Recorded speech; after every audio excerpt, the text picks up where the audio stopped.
sponsored by the Dagama Group. Welcome to Rambo Minero. Cesar, how are you? Nice to meet you, Jorge. My name is Jorge Leon Benavides. Together with Cesar Campos, we are going to develop this program. We have Jaime de Althaus, as you all know, a well-known journalist and anthropologist. We are going to talk a little bit, precisely from the anthropologist side, we are going to talk a little bit about the topic of the communities, how the government should enter into battle. To explain to the people what mining means, Cesar. That is right, Jorge. We will also have Victor Fuentes, who is the manager of public policies of the Peruvian Institute of Economics, and with whom we are going to discuss the issue of mining. We are going to discuss the economic impact of social conflicts and the paperwork in the mining industry. We will first see the main mining news of the week by Gabriela Chicoma.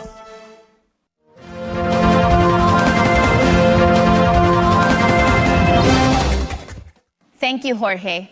These are the main mining news of the week. The Minister of Energy and Mines, Romulo Mucho, announced the approval of the Technical Sustainability Report for the expansion of the Cerro Verde mining unit in Arequipa for more than $700 million, and the approval of the modification of the environmental impact study of the Tantahuatay project in Cajamarca for more than $1.5 billion. Barrick Gold, the subsidiary of Canadian multinational Barrick Gold Corporation, is strengthening its presence in Peru by applying for mining concessions covering a total of 3,900 hectares in the Cusco region. This strategic move underscores the company's continued commitment to the exploration and exploitation of mineral resources in the country. The development of renewable energy is a priority for many countries, and Peru is no exception. The Minister of Energy and Mines, Romulo Mucho, recently announced the identification of 5 geothermal energy projects that could generate a total of 3,000 megawatts. This news comes at a crucial time for the diversification of the country's energy matrix and in the midst of a growing demand for cleaner and more sustainable energy sources. Many thanks to Gabriela Chicoma for the main mining news of the week. Well, we caught up with Jaime de Althaus. With Jaime de Althaus, he is a journalist and anthropologist, a journalist already well known by all. But he is also an anthropologist. That's why the subject we are going to talk about, the mining sector, is very interesting. Jaime, how are you? Fine, I am very happy. Thank you very much, Jorge, for the invitation. Jaime, tell us, President Dina Boluarte highlighted that the $995 million in mining investment registered in the first 3 months of the year in Peru, which meant an increase of 17% over the same period of 2023. These are figures that could be higher if we had political stability and firm support from the government to attract investment. Well, as the President says, it also generates instability, unfortunately, but we all have to push for a greater tranquility so that we know that we will be able to attract investment. We all have to push for greater tranquility so that we know what investors want. But in your opinion, first on this issue of political stability and peace of mind, for investments, and the second thing is, could we accelerate more to reach the levels that we really need in terms of tax collection? Well, actually, in the case of mining, the Peruvian mining case is a very paradoxical case, isn't it?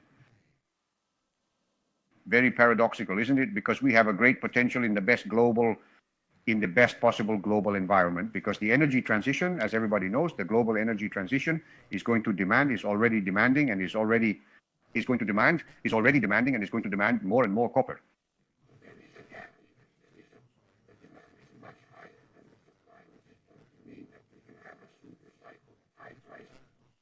That lasts for decades. In other words, Peru could be a kind of Saudi Arabia of copper, could it not? We are not taking advantage of this potential due to political problems, political instability, problems of mining governance, because of the problems of paperwork or permitting, as it is called, etc., right? So there has to be a kind of, national awareness that we are a mining country, that we have this great opportunity to get out of poverty, the underdevelopment of the country, to get out of poverty, out of underdevelopment, and that we have to do everything possible and agree to take advantage of this potential. Take advantage of that potential.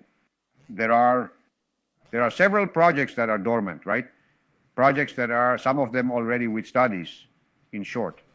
Conga, for example, is an issue. $1 billion. Conga. $5 billion, right? $5 billion, just imagine. In Cajamarca, there are about 6 projects that could come out, right? There is an extraordinary copper belt there. However, Cajamarca, its economic issue has really gone to the abyss, hasn't it? To the abyss, hasn't it? I mean, incredible, isn't it? They have some golden elephants there. I Don't want to move them forward, right? I think that already, I imagine that already the perception, I imagine that the public perception of mining in Cajamarca must have already changed, right? Because as Yanacocha has become extinct, there is no more canon, there is less and less canon, so the region has become poorer, right? So the region has become poorer, hasn't it? It is one of the poorest. So Cajamarca has to put back into activity, it has to update, it has to activate the projects it has, doesn't it? To move forward. Jaime has announced to us the revaluation of Tia Maria, talking about projects that would really boost, projects that would really promote that which you have focused on. Because this week, the newspaper Gestion reported how the price of copper is going to increase 5-fold in the next few years, precisely because of the change in the energy matrix. And we have to ride that wave because missing the opportunity would be terrible. What mistakes must not be made again in order to be able to move forward with Tia Maria, or what should the state visualize to mitigate this apparent social protest that we already know is not directly from the communities, but rather from people who intermediate us for political purposes to frustrate the project? Well, Tia Maria is a key project, isn't it? It has a very great symbolic power because it has been, let's say, the center, the epicenter of the ideological anti-mining resistance, right? Even armed, because there have been confrontations, there have been, unfortunately, deaths and everything on this issue. So if Tia Maria were to become effective, as it has already been announced, then it would have an enormous impact because it would open the floodgate to many other mining investment projects that are awaiting, and to private investment in general, in all sectors, right? I was revolting with respect to what was done, what is different to do now, so that precisely what you were pointing out, these deaths, this violence, this violence is not reproduced. The state has to exert a greater presence, because remember that there were also these intermediaries, the famous lentejeros like Pepe Jaime, the things that he negotiated with the southern zoners. How much lentils we had, a tremendous corruption that he grabbed in the name of the apparent community members that were around. The truth, a social demand. Well, the state has to be well organized for this. There should be a task force formed by the PCM, by the Ministry of Energy and Mines, by the Ministry of Agriculture, and also by the Interior, by the Ministry of the Interior, because that is where we have to put intelligence, right? Intelligence must be put in place to prevent the organization of these violent groups. Because they are violent groups, very small, but very small. Very small, but very organized, that oppose what in reality people want. People are desperate, they have income problems, employment problems. And there is a great opportunity for employment in this place, in this project, right? And the Ministry of Agriculture has to announce once and for all the construction of the Llanapuquio Dam, which had been announced for October of last year, but as usual, they delayed the studies, I don't know. And it seems that this year, in October of this year, it seems that they will be ready. And it seems that this year, in October of this year, the call for the construction of this dam will be launched. This is very important to reassure, let's say, the population, agriculture. The valley's culture. What the countryside had as flag, didn't they? Of course they did. Jaime, what do we do? There are, as everywhere else, NGOs that help, of course, but there are precisely in the mining projects, precisely what you are talking about when the population is already in agreement, always comes in the face of the lack of explanation and of being there from the government, right? These NGOs come in, these people come in. Cesar calls them lentejeros, right? But they are not so much lensmen, are they? We are talking about NGOs like Soros. We are talking about large worldwide NGOs, which do not even pay taxes, right? In Peru. So, when you are talking about intelligence, you are also talking about checking which people from outside the zone are going to inside. And where do they get the money to hire people to incite anti-mining? What would have to be done with respect to these NGOs? Well, there is a lack of control because, in fact, these NGOs receive money from abroad. They do not pay taxes and develop activities that ultimately threaten national development, don't they? So this is an issue that deserves a national debate to see what can be done. And in many cases, these NGOs invent environmental grievances. They invent social grievances against the communities. It is a national security It is an issue of national society. Of course, national security is like an attack against national development, especially to the extent that they invent things that are not true. This has happened very often. They invent things that are not true, environmental impacts that do not exist, or impacts against communities in defense of the communities. There you have human rights without borders, you have cooperation, you have the IDL itself, for example, in the jungle, also invents a series of false accusations against companies against peanut companies or palm oil companies, for example, right? So they do this to raise funds abroad. They say that there is a grievance against the rights of the communities, against the environment. So they raise these things that in some cases, there may have been, in some cases, a violation of the rights of the communities against the environment. May have occurred in some cases, but in general, they are constructions made to obtain funds. So they are really mafias, right? They are mafias, and we must fight the cultural battle, the ideological battle, the journalistic battle, and the legal battle. We must also denounce them. We must take the bull by the horns in this matter, right? We must defend the country. And speaking of legality, speaking of criminal organizations, the Pataxi thing. And speaking of legality, speaking of criminal organizations, the Pataxi case has had very, very poor results, despite the declaration of emergency. And a while ago, we also talked about the fact that it is not only the demand for illegal gold to be able to process it, take it to Bolivia and export it, but also the copper, as you rightly identified, which this week was detected in the corridor, had been detected this week in the southern mining corridor. Corredor del Sur. Illegal organizations seem to be getting more and more powerful, Jaime. And action is also required not only from the state, I think, but also from society as a whole. What is your point of view? Well, on the subject of illegal mining in Patas, where it is very strong because there is also transnational illegal mining there, isn't it, where the Aragua train is located, whose objective is even to eventually expel the owners of the powerful mining company and take over the powerful mining company, right? And other mining companies. So it is a very dangerous matter. In this matter, fortunately, the police have already made an important blow because up to now, the forces of order had not been able to act effectively, right? They have captured about 600 people in the last 3 or 4 years. All of them are free. But now the police, after a year and 3 months of investigative work, managed to dismantle a gang called the Grand Alliance. 14 people arrested and a large amount of weapons and money seized. The police have already found the thread of the skein. The police know how to investigate, so we have to put resources into it because I think there are 12 other criminal organizations in that area and we have to deactivate them one by one. And the prosecutors should also put them in jail. The judges should put them in jail. They should not go away because they have already left. That's how it is. That's right? how it is. That's how it is. In this case already, after this investigation work, I think they are detained. They have not been released so far at least, right? Yes, they have not been released so far at least, right? But the other thing, the other side, let's say just as there are sticks, there must be carrots. And the carrot should be a good plan to formalize informal mining, right? A law for artisanal and small-scale mining. It's seductive, isn't it? That is seductive, isn't it? That is seductive. That is seductive. That establishes an effective strategy with financing. It is seductive, isn't it? It is a central body so that it does not depend on regional governments. That really achieves, that is seductive, as you say, isn't it? That makes it more convenient for the informal.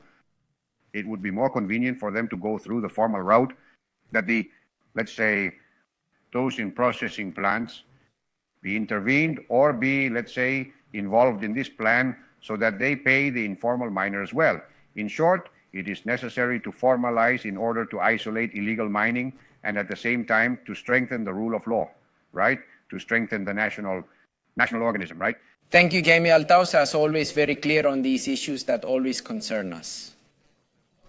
And we hope to have you on Rumbo Minero at another time. Thank you for the invitation. Well, we now meet Victor Fuentes. He is Manager of Public Policies of the Peruvian Institute of Economics, the IP, and we're going to talk a little bit about social conflicts, tramitomania, and all the problems that are accentuated in mining. How are you, Victor? How are you? Good morning, Jorge. Thank you for being on Rumbo Minero. We have a time of minerals within what is critical minerals, right? As you call it, we are having a very good time. Good prices. Peruvian mining has turned towards copper. We have 70% of projects that are about to be launched or are already underway, going towards the copper. That is, we have turned correctly on that side.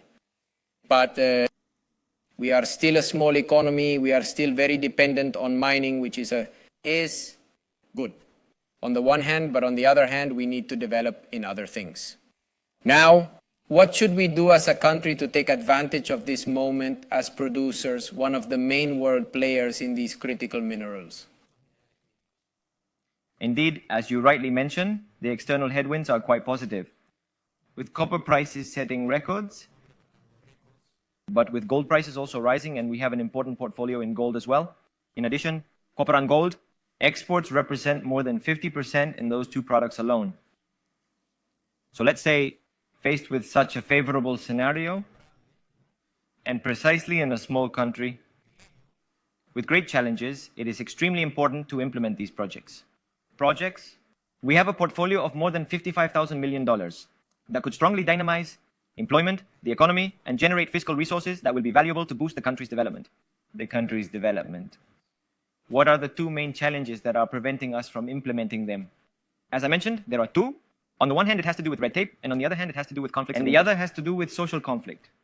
In a study we carried out last year, we found that more than half of the projects in the pipeline are paralyzed precisely for these two reasons.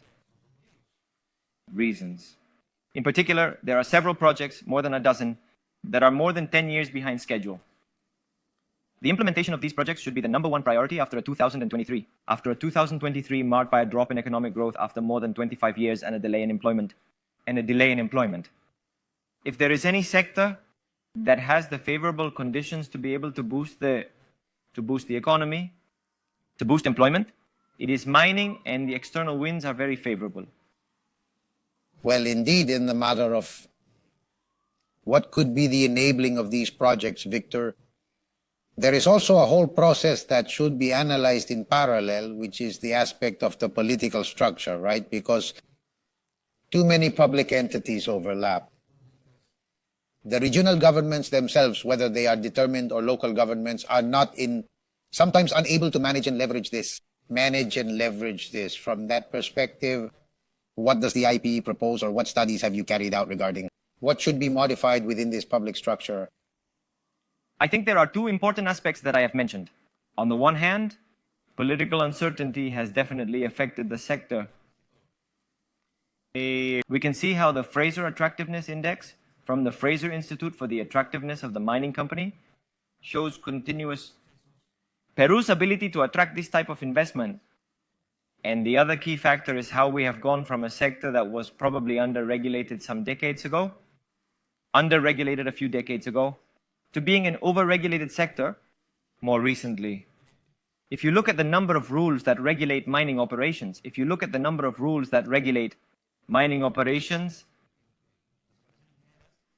the mining value chain from the exploration phase to the production phase of closure, we will see that it has multiplied by about 27 in the last 30 years. Today, in order to operate, we need more than 230 administrative procedures involving 430 rules and 30 institutions, 29 public and 1 non-profit. So we are talking about a sector that has to deal with many procedures that effectively overlap. In many cases, we should probably have a one-stop. Finally, a single window because it really works. Not a funnel that finally ends up agglomerating problems instead of solving them. Let's say we do believe that there should be a little more space a little more reflection on which formalities, which administrative procedures are important, which ones are important, which ones are probably not, which ones should be simplified, and even which ones should be eliminated. And here there is a very key point. We are not looking for, let's say, that the regulation should be more lax. We are not looking for, let's say, less taxation, less monetization. The same regulation is applied in other key mining countries in the world. It is Without another. practicing, which is another. Simplifying is different from reducing. Totally. The only thing that is sought is that what is in the norm is complied with, the procedures that are complied with in the term that they should, with the reasonableness of who is going to give it. That is exactly what I wanted to talk about. You have done an research in which you compare South American countries with respect to the actions of the government, with respect to government actions. How are we doing in South America with respect to government actions?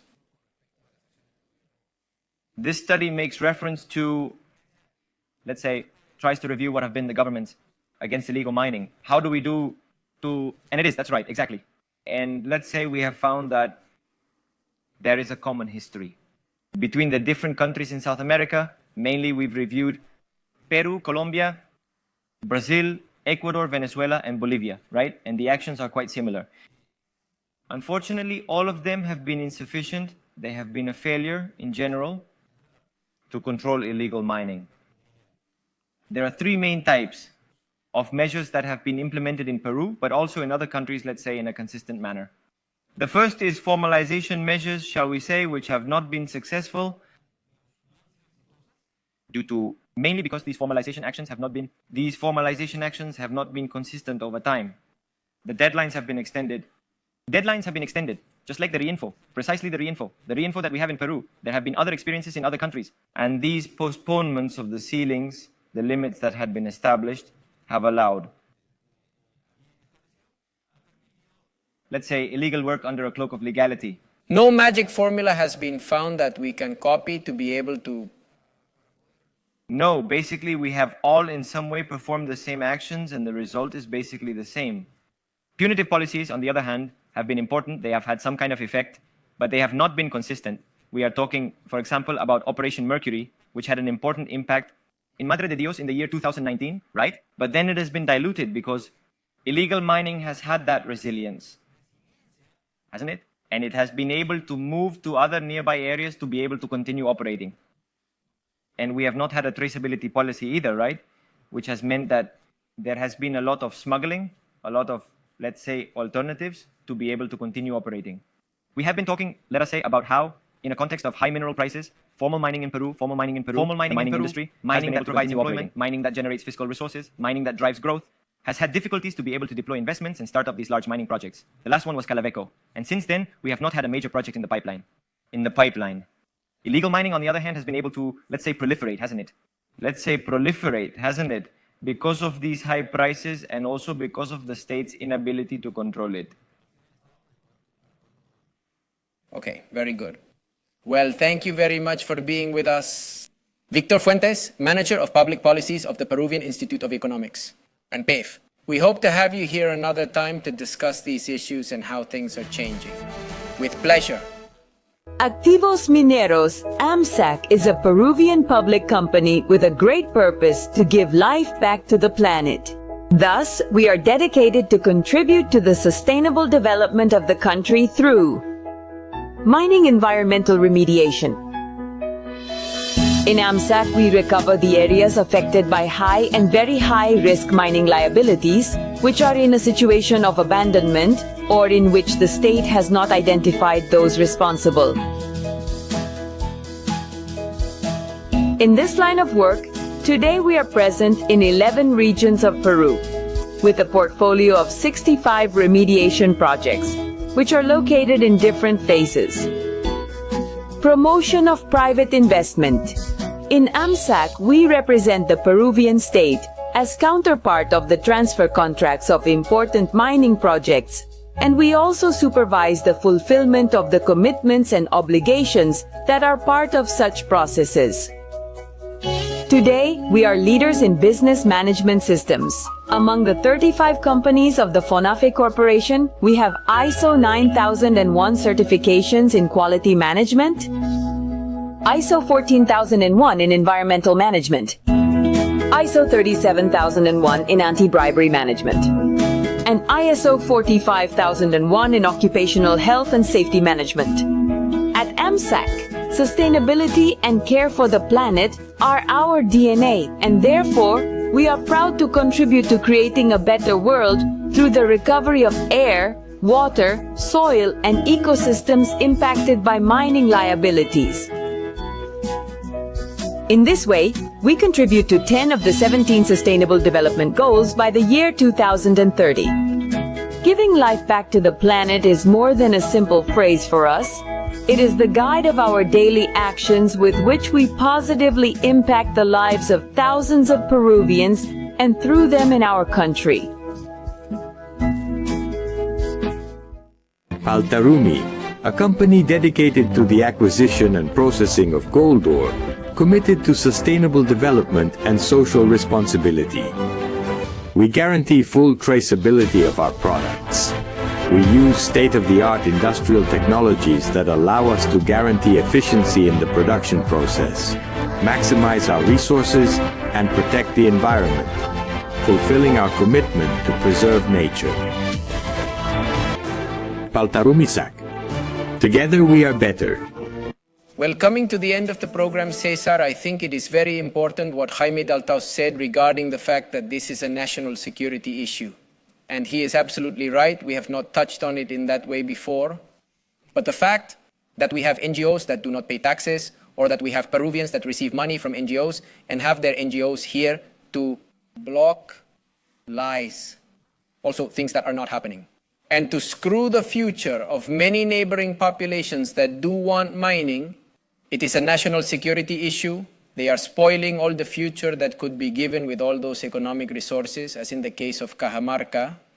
Worrying. It is time to supervise the most. You know that in Uruguay, a minister baptized the NGOs as OMGs. As OMGs. They are not non-governmental organizations. They are very governmental organizations. That's right, because they try to take money from the state for those purposes.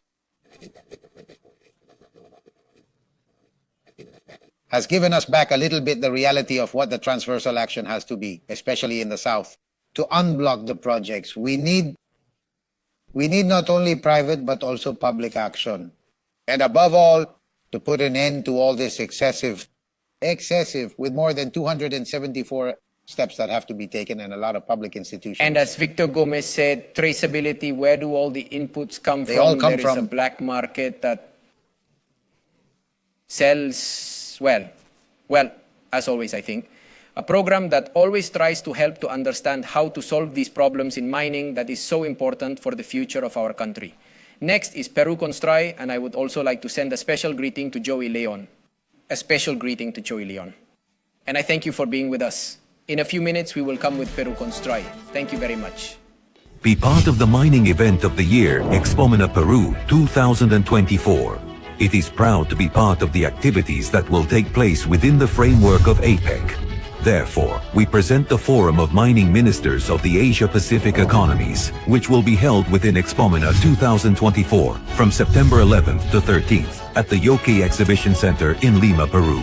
Join leaders and experts to explore the challenges and opportunities of Peru's mining industry to the world. The inclusion of the Asia-Pacific Economic Cooperation APEC in Expomina 2024 represents a milestone in global mining events and a unique opportunity to enhance collaboration and knowledge sharing in the mining sector at an international level. This important forum will bring together prominent mining leaders and experts to address the challenges and opportunities facing the industry in the Asia-Pacific region. Expomina 24 will be an unmissable event for mining suppliers and companies. We invite you to participate in our great fair. Do business with the mining sector, become a sponsor or separate your stand and participate in Expomina Peru 2024. More information about the most important mining trade fair at www.expominaperu.com. Invest well, invest with the leaders.